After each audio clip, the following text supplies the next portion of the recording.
আজকে আমাদেরকে আল্লাহ পুরস্কার দিবেন। তো ফেরেশতারা আমাদেরকে ডাকে, আল্লাহর বান্দা তুমি কি করো? ঈদগার মাঠে আসো, তোমাকে পুরস্কার দেওয়া হবে। এখন আমি যদি বাড়িতে বসে থাকি তাহলে কি পুরস্কার পাবো? কথা বলুন, জবান খুলুন, পুরস্কার পাবো?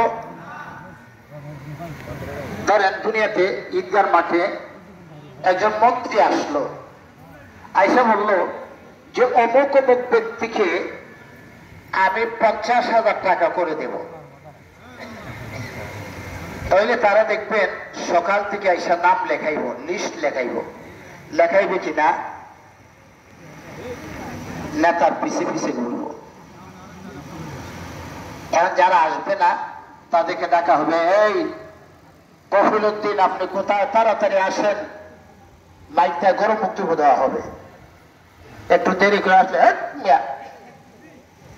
তোমার নেতার টাকা দিবার, তুমি আসো এত দেরিতে, এর বলবে কি বলবে না?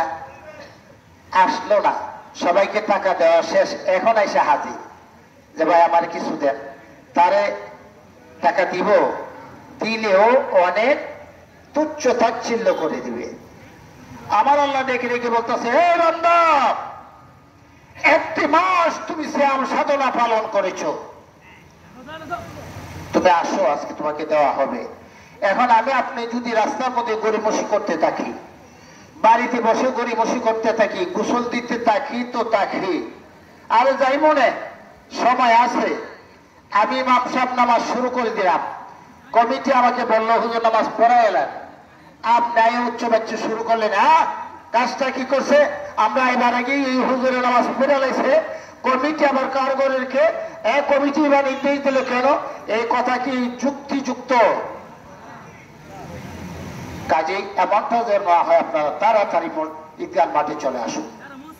ভাইয়ের আমার, রোজার হাকিকতটা বলি।